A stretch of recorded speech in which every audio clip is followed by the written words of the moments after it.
"You're either with this family, or you're against us," my dad proclaimed loudly at Christmas. All because I refused to hand over my inheritance to help my sister chase her dream. I remained silent. Just stood up, grabbed my keys, and by morning, their mortgage, credit lines, and business account were all frozen. Let me start from the beginning. I, 32 had always been the reliable one. The son who came home for every holiday, remembered birthdays, and quietly handled family emergencies without complaint. But that Christmas morning, sitting in my childhood living room surrounded by wrapping paper and the scent of cinnamon rolls, I realized that being reliable had made me invisible. My sister had just finished her dramatic presentation about her revolutionary business idea, some artisanal soap company that would change the wellness industry forever. She'd already burned through 2 previous ventures and a hefty chunk of Dad's retirement fund. Now she needed more capital, and apparently, I was the designated ATM. Dad cleared his throat in that authoritative way that meant a lecture was coming. He explained how family meant sacrifice, how my recent inheritance from Grandpa, Joe, should be shared for the greater good. My sister sat there with practiced tears in her eyes, talking about dreams deferred and how this was her last chance to make something of herself. The inheritance wasn't massive, $200,000 from selling Grandpa's farm, but it represented something deeper. Grandpa Joe had specifically left it to me because he'd watched me work summers on that farm without pay, because I'd driven him to doctor appointments when everyone else was too busy, because I'd been the only one who visited him in the nursing home during his final months. When I told them the money wasn't available for her business venture, Dad's face turned that familiar shade of red that meant I'd crossed an invisible line. He stood up, his voice carrying across the room with practiced authority. He proclaimed loudly that I was either with this family or against them, that real family members supported each other's dreams, that my selfishness was tearing apart everything our family stood for. My sister nodded along, adding how disappointed she was in my greed, how I'd changed since getting that money. My mother sat quietly in her chair, not defending me, but not condemning me either, her usual stance of calculated neutrality. The room fell silent after Dad's ultimatum. Everyone waited for my response, for me to cave like I always did, to be the good son who put family harmony above everything else. Instead, I stood up slowly, grabbed my keys from the coffee table, and walked toward the door. Dad called after me, his tone shifting from authoritative to confused, asking where I was going. I didn't answer. For the first time in my life, I had nothing to say to him. The drive home took 2 hours, plenty of time to think about patterns I'd been blind to for years. How every family gathering somehow became about what I could contribute, what problem I could solve, what sacrifice I could make. How my successes were downplayed while my sister's failures were treated as learning experiences that required financial support. By the time I reached my apartment, a plan was forming.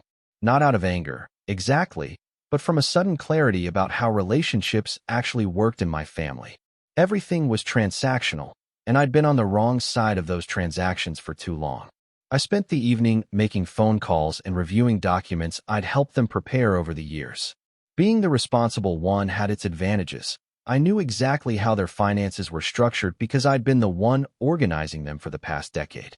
3 years ago, when Dad's business was struggling, I'd co-signed on a line of credit to keep him afloat.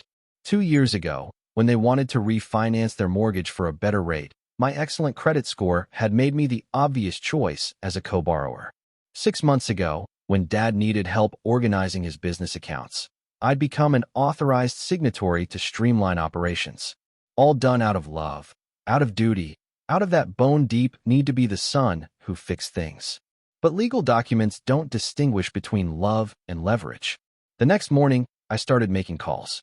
The bank that held their mortgage was surprisingly accommodating when I expressed concerns about the loan's security.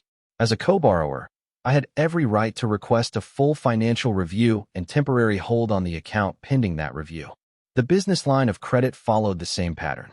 My co-signature gave me standing to freeze the account if I had reasonable concerns about the business's financial stability. Given that my sister wanted to drain resources for another venture, those concerns seemed quite reasonable. The business accounts took a single phone call. As an authorized signatory expressing fiduciary concerns about unauthorized transactions, the bank agreed to freeze the accounts pending a formal meeting with all parties. By noon, Their entire financial ecosystem was locked down. Not stolen, not touched, just frozen in place like a photograph. They could still access their personal checking accounts and credit cards, could still pay for groceries and utilities. But the big financial moves, the business operations, the mortgage payments, all of that required my cooperation now. My phone started ringing around 2 o'clock. First Dad, his voice tight with confusion, asking if I knew why the bank was calling about their mortgage payment. I told him I need to look into it, and hung up.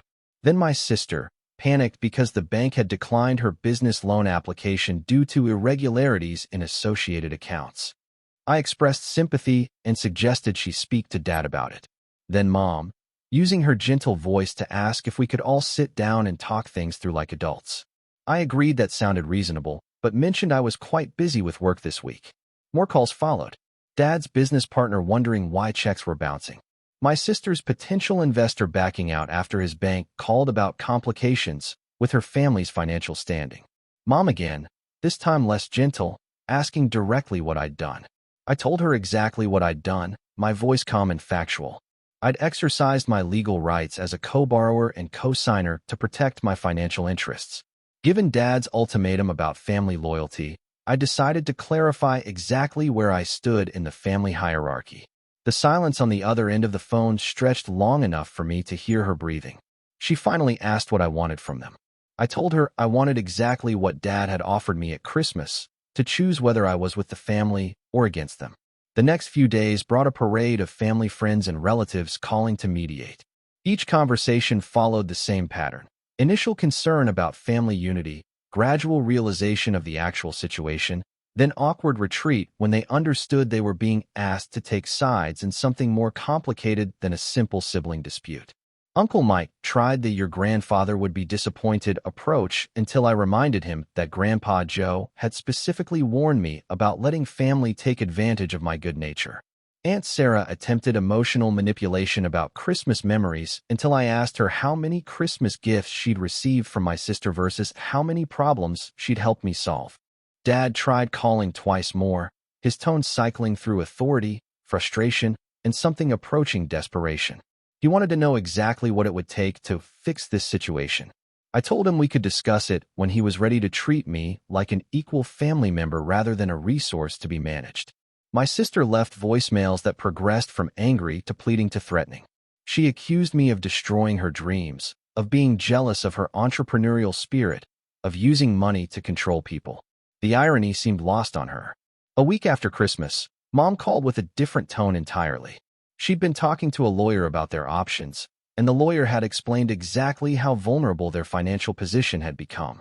She asked if I was really prepared to destroy their lives over a business loan. I explained that I wasn't destroying anything. Their house wasn't going anywhere. Dad's business could continue operating. Their personal finances remained intact. I'd simply remove their ability to make major financial decisions without considering my interests as their co-signer and co-borrower. She wanted to know what those interests were. I told her I was interested in being treated like a family member whose opinions mattered, whose boundaries were respected, whose contributions were appreciated rather than expected. The breakthrough came 2 weeks later. Dad called, his voice different than I'd heard it in years, smaller, less certain. He asked if we could meet for coffee, just the two of us, no agenda except talking. We met at a diner halfway between our homes. He looked older than I remembered, tired in a way that went beyond physical exhaustion. He ordered coffee and sat quietly for a long time before speaking. He told me he'd been thinking about our conversation at Christmas, about the way he'd spoken to me. He said he'd realized he'd been treating me like an employee rather than a son, someone who existed to solve problems rather than someone who might have his own needs and boundaries. The apology wasn't eloquent, but it was genuine. He admitted that he'd gotten used to my reliability, had started taking it for granted in ways that weren't fair. He said he'd never considered that his support for my sister's ventures might feel like favoritism to me. I listened without responding immediately. This wasn't about extracting an apology or humiliating him. It was about establishing a foundation for what came next. I told him I appreciated his honesty, but that words wouldn't be enough this time. We needed to restructure how our family handled financial decisions, boundaries, and mutual support. No more unilateral ultimatums, no more assumptions about my availability as a solution to other people's problems. He asked what I had in mind. I pulled out a document I'd prepared, nothing legal or binding, just a clear outline of expectations. Family members would ask rather than demand when they needed help. Financial assistance would be structured as loans with clear terms rather than assumed gifts. Major family financial decisions would be discussed with all affected parties before being implemented. Dad read through it carefully, asking questions about specific points. Some of his questions were defensive, but most seemed genuine attempts to understand the boundaries I was establishing. He agreed to take it home and discuss it with Mom and my sister. The family meeting happened 3 weeks after Christmas, in Mom and Dad's living room where the original confrontation had occurred. This time, the dynamic was completely different. My sister sat quietly while Dad explained the new framework for how we'd handle family financial decisions. She wasn't happy about it. Her business loan would need to be structured differently, with clear repayment terms and realistic projections. But she also seemed to understand that her previous approach had pushed things to a breaking point. Mom was the most interesting to watch. She'd always been the family mediator, smoothing over conflicts and managing emotions. Now she was learning to navigate relationships based on explicit agreements rather than unspoken expectations. The actual unfreezing of their accounts happened gradually over the following month. Dad restructured his business operations to reduce dependency on external credit lines. The mortgage situation required more complex negotiations with the bank, but ultimately resulted in terms that better reflected the actual risk distribution. My sister's business loan went through a more traditional application process, without family assets as collateral. She ended up with less money than she'd originally wanted, but with a business plan that actually made sense to outside investors. The most surprising change was in my relationship with Dad. Without the assumed hierarchy of problem solver and problem creator, we started having actual conversations. He began asking for my input on business decisions rather than just expecting me to clean up the results. My sister and I took longer to find our footing. Too many years of me playing backup to her main character had created patterns that didn't change overnight. But gradually, she stopped treating me like a supporting character in her story and started recognizing that I had my own narrative. Update 1. 6 months later, the new family dynamic had settled into something approaching normal. Dad's business was actually doing better with more conservative financial management. My sister's soap company had found a small but profitable niche market, and she was making her loan payments on time. But the real test came when Uncle Mike had his heart attack. The old pattern would have been automatic. I'd receive a call from Mom explaining the situation, followed by an assumption that I'd handle whatever financial support the family needed to provide. This time, Dad called and asked if I'd like to join a family discussion about how we could best support Mike's recovery. The conversation included actual discussion of everyone's financial capabilities, realistic assessment of Mike's needs, and a plan that distributed responsibility among family members based on ability rather than assumption. I contributed significantly to the support fund, but as a choice rather than an obligation. My sister surprised me by taking on more of the emotional labor, visiting Mike regularly, coordinating with his doctors, handling logistics I would have automatically managed before. She seemed to genuinely appreciate that I'd been carrying that kind of load invisibly for years. Update 2. A year after the Christmas confrontation, we had our first truly comfortable holiday gathering. The conversations were different, less performative, more genuine. Dad asked about my work because he was interested, not because he was identifying potential resources for family problems. My sister had learned to share space in conversations, to ask questions about other people's lives instead of just waiting for her turn to talk about her business. Mom seemed more relaxed without having to constantly manage everyone's emotions and expectations. The inheritance money remained untouched in my investment account, earning steady returns. Not because I was hoarding it, but because I no longer felt pressured to prove my family loyalty through financial sacrifice. Looking back, the frozen accounts had been less about revenge than about creating space for actual change.